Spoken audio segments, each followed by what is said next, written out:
दिसंबर 1914, मतलब जब लाखों नौजवान सैनिक खुशी खुशी अपने घरों से विदाई ले रहे थे ना, तो पूरे यूरोप में बस एक ही बात गूंज रही थी। हाँ, कि क्रिसमस तक तो सब घर वापस आ ही जाएंगे। बिल्कुल, मतलब सबको एक छोटे और शानदार युद्ध की उम्मीद थी।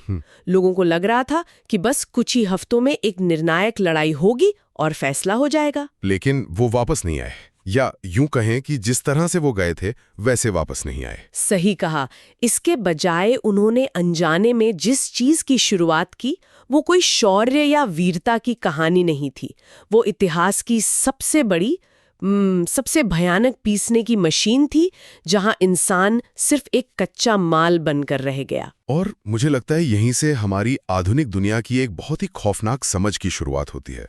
जब सदियों पुरानी युद्ध की रणनीतियां और जो इंसानी भ्रम थे, वो एक झटके में चकनाचूर हो गए। हाँ, और द डीप डाइव में आप सभी का स्वागत है। आज का हमारा ये गहन विश्लेषण इसी विषय पर केंद्रित है, जिसका शीर्षक है 11 the industrialised attrition of global total war. बिल्कुल, और आज हम इसी स्रोत सामग्री को डिकोड करने वाले हैं। एग्जैक्टली। तो आज का हमारा मिशन ये गहराई से समझना है कि कैसे वो जो एक छोटे और शानदार युद्ध का सपना था ना, वो टूट गया, और कैसे वो एक ऐसी भयानक औद्योगिक और थका देने वाली लड़ाई में बदल गया जिसने दुनिया भर की अर्थव्यवस्थाओं को अंदर तक खोखला कर दिया। और पता है, ये विषय सिर्फ इतिहास की किताबों में दर्ज तारीखों का लेखा जोखा नहीं है। जब हम टोटल वॉर या संपूर्ण युद्ध की बात करते हैं, तो हम वास्तव में ये देख रहे होते हैं कि कैसे एक संघर्ष पूरे समाज को अपने अंदर निगल लेता है। हाँ, मतलब कोई भी इससे अछूता नहीं रहता। बिल्कुल, और श्रोताओं के लिए ये समझना आज भी उतना ही प्रासंगिक है, क्योंकि ये हमें बताता है कि जब आधुनिक तकनीक और असीमित राजनीतिक महत्वाकांक्षाएं आपस में टकराती हैं, तो सच में कोई भी नागरिक सुरक्षित नहीं रहता। बाप रे, ये एक बहुत ही भारी लेकिन बेहद जरूरी विषय है। तो चलिए इस पर विस्तार से चर्चा करते हैं। शुरुआत में स्थिति को लेकर एक बहुत ही स्पष्ट छवि थी। हाँ, वो जो भ्रम था लोगों के दिमाग में। वही तो, लोगों को लगा कि सेनाएं आमने सामने होंगी, घुड़सवार टुकड़ियां हमला करेंगी और बस अपने कौशल के दम पर जीत तय हो जाएगी। मतलब पुराने जमाने की लड़ाइयों की तरह। एग्जैक्टली। लेकिन इसे इस तरह से सोचिए, जैसे कोई 100 मीटर की फराटा दौड़ के लिए ट्रैक पर उतरे, सीटी बजे, वो पूरी ताकत से दौड़ना शुरू करे और अचानक उसे एहसास हो कि वो ट्रैक है ही नहीं। हाँ, अचानक उसे लगे कि वो ट्रैक तो एक गहरे चिपचिपे दलदल में बदल गया है। अब यह दौड़ इस बारे में नहीं रह गई कि कौन कितनी तेज दौड़ सकता है। अब यह सिर्फ इस बारे में है कि दूसरा व्यक्ति उस दलदल में डूबकर पहले हार मान ले। वाह, ये दलदल वाली उपमा उस वक्त की जमीनी हकीकत को एकदम सटीक ढंग से पकड़ती है। अगस्त 1914 में जनरलों के पास जो रणनीतियां थीं, वे पुराने जमाने की थीं। नेपोलियन के जमाने की। बिल्कुल, लेकिन उनके हाथों में जो हथियार आ चुके थे, वे 20वीं सदी की औद्योगिक क्रांति की देन थे। मतलब हथियारों और रणनीतियों में कोई मेल ही नहीं था। सही कहा। यहां मुख्य पेंच ये था कि अब सेनाओं के पास ऐसी मशीन गन थी जो 1 मिनट में सैकड़ों गोलियां दाग सकती थीं, और ऐसे तोपखाने थे जो मीलों दूर से अचूक तबाही मचा सकते थे। बाप रे! तो जब सैनिकों ने अपनी उस पुरानी रणनीति के तहत खुले मैदान में आगे बढ़ना शुरू किया ना, तो वे सचमुच मशीन गन की गोलियों के सामने घास की तरह कट गए। ये तो बहुत ही खौफनाक है। तो जाहिर सी बात है, उस खुले मैदान में सीधे मौत के मुंह में जाने से बचने का एकमात्र तरीका जमीन के अंदर छिपना था। एग्जैक्टली। और यहीं से खाइयों का, यानी ट्रेंचेस का वो भयानक नेटवर्क बनना शुरू हुआ जो मीलों तक फैल गया। और इन्हीं खाइयों ने उस शानदार युद्ध को एक रणनीतिक दुष्स्वप्न में धकेल दिया है ना। बिल्कुल, जब दोनों सेनाएं जमीन के अंदर घुस गईं, तो उनके बीच का जो खाली मैदान था, वो नो मैन्स लैंड बन गया, जहां कदम रखने का मतलब ही सीधे मौत था। कोई भी पक्ष 1 इंच भी आगे नहीं बढ़ पा रहा था। और मुझे लगता है यहीं से एट्रिशन की रणनीति, यानी थका देने वाले युद्ध का जन्म होता है। सही कहा। जब जनरलों को समझ आ गया कि वे दुश्मन की खाइयों को भेद कर जमीन नहीं जीत सकते, तो उन्होंने सफलता का पैमाना ही बदल दिया। मतलब जीत की परिभाषा ही बदल दी। हाँ, अब उनका लक्ष्य ये था कि दुश्मन के इतने सैनिकों को मारा जाए और उनके इतने संसाधन नष्ट किए जाएं कि उनके पास लड़ने के लिए कोई बचे ही ना। ये तो एक बेहद सर्द और मशीनी गणित है। मतलब जीत इस बात से मापी जा रही है कि आज दुश्मन के कितने लोग मारे गए। बिल्कुल, सिर्फ बॉडी काउंट देखा जा रहा था। लेकिन मैं सोच रही थी, क्या ये रणनीति तार्किक थी? मतलब अगर एक पक्ष दुश्मन को मार रहा है तो पलटकर दुश्मन भी तो उतने ही तोप के गोले दाग रहा है ना? वही तो सबसे बड़ी विडंबना थी। हाँ, ये तो एक ऐसा अंधा कुआं बन गया जिसमें दोनों पक्ष बस अपने ही लोगों को झोंक रहे थे, सिर्फ इस उम्मीद में कि सामने वाला पहले खत्म हो जाएगा। और यही हताशा, इसी बेबसी ने इतिहास की सबसे भयानक तकनीकी दौड़ या यूं कहें हथियारों की होड़ को जन्म दिया। वो टेक्नोलॉजिकल आर्म्स रेस। एग्जैक्टली। जब जनशक्ति और पैदल सैनिकों से खाइयों की दीवार को नहीं भेदा जा सका, तो सारा दिमाग इस बात पर लगाया गया कि विज्ञान और कारखानों का इस्तेमाल करके इस डेडलॉक को कैसे तोड़ा जाए। और यहीं पर रासायनिक हथियारों की खौफनाक एंट्री होती है। Chemical weapons. हाँ, जो कि बहुत ही भयानक था। बिल्कुल। खाइयों में छिपे सैनिकों को बाहर निकालने के लिए पहली बार रणनीतिक रूप से जहरीली गैस का इस्तेमाल किया गया।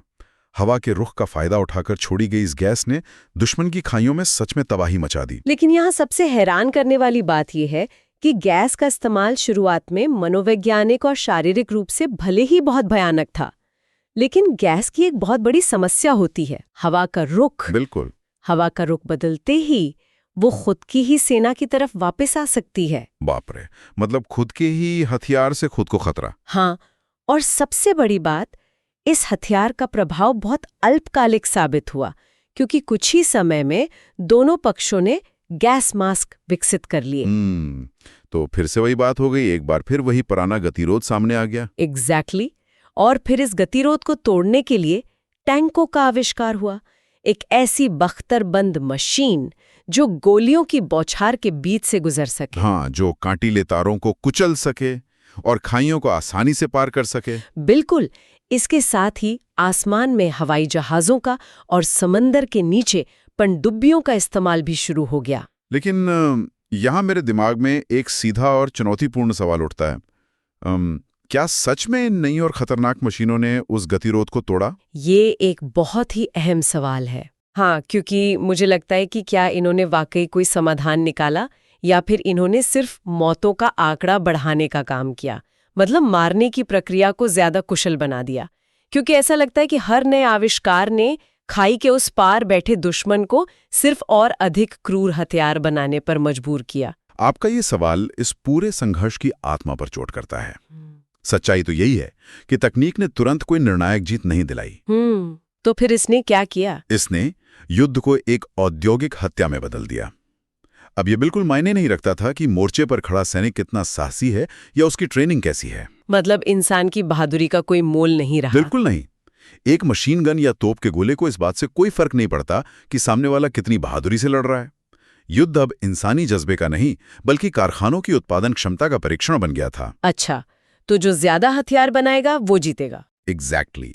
जो देश तेजी से तोप के गोले, टैंक और गैस बना सकता था, वही इस खूनी दौड़ में टिका रह सकता था।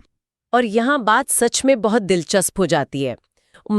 जब मशीनें और गोले इस कदर खर्च हो रहे थे, तो उन्हें लगातार बनाने के लिए भी तो पीछे एक पूरी व्यवस्था चाहिए थी ना? एक बहुत ही विशाल व्यवस्था। हाँ, तो फ्रंट लाइन अब सिर्फ वो जगह नहीं रह गई थी जहां गोलियां चल रही थीं। कारखानों का फर्श नई फ्रंट लाइन बन गया था। और इसी अवस्था को हम संपूर्ण युद्ध या टोटल वॉर कहते हैं। Total war. हाँ, जब युद्ध केवल सीमाओं पर लड़ रही सेनाओं तक सीमित नहीं रहता, बल्कि पूरा समाज, पूरी अर्थव्यवस्था और हर नागरिक किसी न किसी रूप में उस युद्ध मशीन का पुर्जा बन जाता है। क्योंकि इतने बड़े पैमाने पर जनशक्ति की जरूरत थी कि सरकारों को अनिवार्य सैन्य सेवा, मतलब कंस्क्रिप्शन लागू करना पड़ा। बिल्कुल। लाखों पुरुषों को उनके सामान्य जीवन, खेतों, दफ्तरों और कारखानों से निकालकर मोर्चे पर भेज दिया गया। अब जरा इस स्थिति की कल्पना कीजिए। अगर किसी देश के ज्यादातर सक्षम पुरुष मोर्चे पर लड़ रहे हैं, तो उन कारखानों में कौन काम करेगा जो तोप के गोले बना रहे हैं? अर्थव्यवस्था का चक्का कौन चलाएगा? एग्जैक्टली। यही सबसे बड़ा सवाल था। और मुझे लगता है यहीं पर सामाजिक ढांचे में एक ऐसा भूचाल आया जिसने पूरी दुनिया को बदल दिया। इस कमी को पूरा करने के लिए भारी संख्या में महिलाओं ने वर्क फोर्स में प्रवेश किया। ये एक बहुत ही क्रांतिकारी बदलाव था। बिल्कुल। वे केवल नर्सिंग या हल्के कामों तक सीमित नहीं रहीं, उन्होंने भारी उद्योगों की कमान संभाली। गोला बारूद के कारखानों में महिलाओं ने रात दिन काम किया। हाँ। अगर हम इसे दूसरे नजरिए से देखें तो जो समाज सबसे तेज गति से गोले, गोलियां और रोटियां बना सकता था, वही मैदान में टिक सकता था। अगर कारखाने धीमे पड़े तो मोर्चे पर सैनिक कुछ ही दिनों में हार जाएंगे। सही कहा। महिलाओं का वर्कफोर्स में आना एक बहुत बड़ा ऐतिहासिक मोड़ था। वे इस टोटल वॉर के तंत्र का एक अनिवार्य हिस्सा बन गईं। लेकिन ये कोई खुशी की बात नहीं थी। बिल्कुल नहीं। इसके पीछे की वजह कोई स्वाभाविक सामाजिक प्रगति नहीं थी, बल्कि युद्ध की वो अंधी भूख थी जिसे लगातार नए संसाधनों की जरूरत थी। हाँ, एक ऐसी भूख जो कभी शांत नहीं होती। और ये एट्रिशन का एक नया और ज्यादा क्रूर रूप था। अब लक्ष्य केवल दुश्मन के सैनिकों को थकाना नहीं था, बल्कि उनके कारखानों, उनके कामगारों और उनके समाज की पूरी उत्पादन क्षमता को भी थकाना था। बाप रे। और जब दुश्मन के कारखाने लगातार चल रहे हों और उन्हें मैदान पर हराना नामुमकिन हो जाए तो रणनीति एक और खौफनाक दिशा में मुड़ जाती है। वो दिशा जो मोर्चे से बहुत दूर थी। एग्जैक्टली। अगला कदम था दुश्मन को भूखा मारना, और यहीं से ये संघर्ष यूरोप की सीमाओं को पार कर पूरी दुनिया में फैल गया। बिल्कुल। अगर हम इसे व्यापक संदर्भ से जोड़ें तो जब आमने सामने की लड़ाई काम नहीं आई तो समुद्रों पर नियंत्रण एक निर्णायक आर्थिक हथियार बन गया। Naval blockade. हाँ, यही नौसैनिक नाकाबंदी की रणनीति सामने आती है। इसका मुख्य उद्देश्य दुश्मन देश तक पहुंचने वाले भोजन, ईंधन और कच्चे माल के आयात को पूरी तरह से रोक देना था। तो मतलब ये अब सिर्फ गोलियों और तोपों की बात नहीं थी, ये रोटी और कोयले की बात थी। एग्जैक्टली। नाकाबंदी करके दुश्मन देश के आम नागरिकों, महिलाओं, बच्चों और कामगारों को भूखा मारा जा रहा था ताकि उनकी अर्थव्यवस्था ढह जाए और सरकार आत्मसमर्पण करने पर मजबूर हो जाए। ये तो सीधे तौर पर आम आबादी पर एक हमला था। यह एट्रिशन की रणनीति का सबसे क्रूर और मैं कहूंगा सबसे प्रभावी रूप था।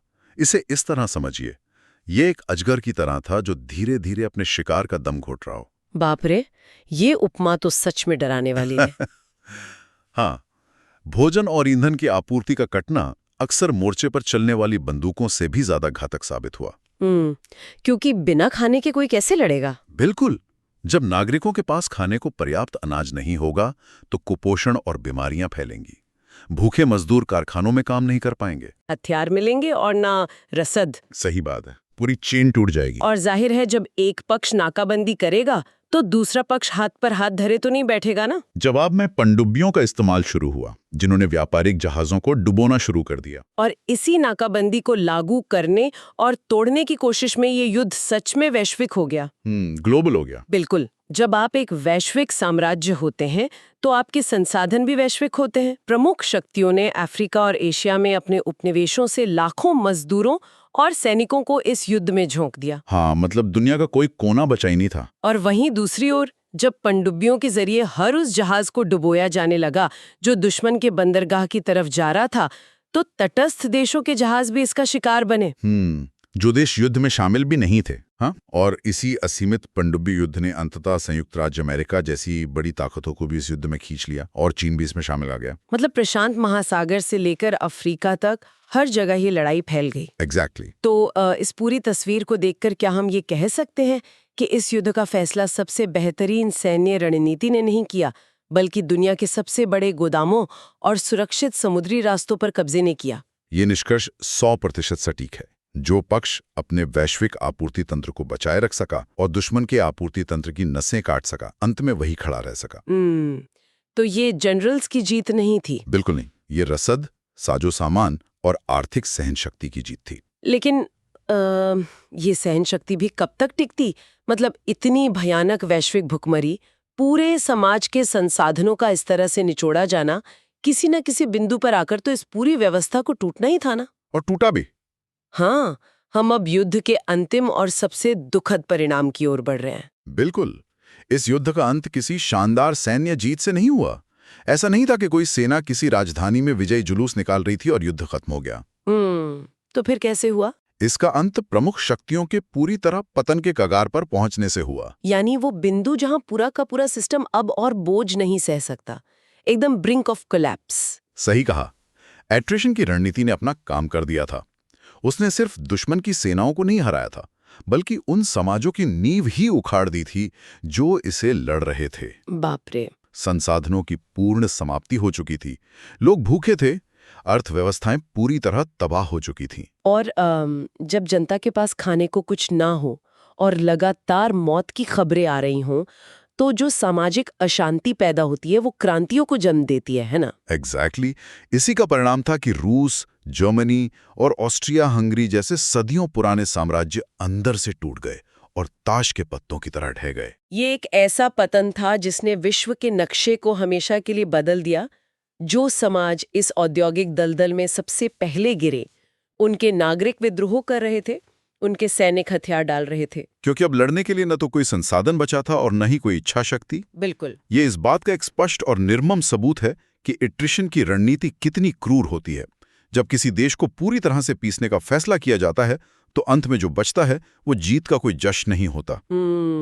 बस खंडहरों का ढेर होता है। एग्जैक्टली। तो इस गहन विश्लेषण को अगर हम समेटें तो श्रोताओं के लिए ये समझना वाकई रोंगटे खड़े कर देने वाला है कि कैसे एक छोटे और शानदार युद्ध का सपना एक वैश्विक औद्योगिक दुस्वप्न में बदल गया। बिल्कुल, एक ऐसा दुस्वप्न जिसने सबको अपनी चपेट में ले लिया। हाँ, हमने देखा कि कैसे शुरुआत में ही पारंपरिक रणनीतियां विफल हुईं और खाइयों के गतिरोध ने जन्म लिया। कैसे उस गतिरोध को तोड़ने के लिए रासायनिक हथियारों, टैंकों और पनडुब्बियों की एक अंधी होड़ शुरू हुई, जिसने सिर्फ मौतों का आंकड़ा बढ़ाया। सही कहा। और फिर कैसे उस युद्ध की मशीन को लगातार चलाने के लिए पूरे समाज को लामबंद किया गया, जिसमें महिलाओं का भारी संख्या में वर्कफोर्स में आना एक बहुत बड़ा बदलाव था। और अंततः कैसे नौसैनिक नाकाबंदी के जरिए पूरी आबादी को भूखा मारने की कोशिश की गई। जिसने इस संघर्ष को अफ्रीका से लेकर अमेरिका और चीन तक फैला दिया। और यह सब तब तक चलता रहा जब तक कि सदियों पुराने साम्राज्य अपने ही बोए गए विनाश के बोझ तले ढह नहीं गए। एक बहुत ही सटीक सारांश। शुक्रिया। और आज की ये चर्चा हमें एक ऐसे सवाल पर लाकर खड़ी कर देती है जो शायद आज की आधुनिक दुनिया के लिए भी उतना ही प्रासंगिक है। शुरुआत में हमने उस 100 मीटर की फर्राटा दौड़ के ट्रैक का जिक्र किया था जो एक अंतहीन चिपचिपे दलदल में बदल गया था। हाँ, जहां बात तेज दौड़ने की नहीं थी। बिल्कुल, जहां बात सिर्फ दूसरे व्यक्ति से एक पल पहले डूबने की थी। तो अगर औद्योगिक युद्ध का मतलब ही दुश्मन के समाज की सहन शक्ति को पूरी तरह से तोड़ना और उन्हें पतन के कगार तक धकेलना है, तो क्या इस तरह के टोटल वॉर में जीतने का कोई असली मतलब रह जाता है? ये सोचने वाली बात है। या फिर इसका सिर्फ ये मतलब है कि पूरी तरह बर्बाद होने वाली पंक्ति में आप बस गिरने वाले सबसे आखिरी व्यक्ति थे? बिल्कुल। श्रोताओं के लिए ये यकीनन एक गहरा विचार है और इसी विचार के साथ हम आज का ये गहन विश्लेषण यहीं समाप्त करते हैं। सुनते रहिए, सीखते रहिए और हाँ, सवाल पूछते रहिए।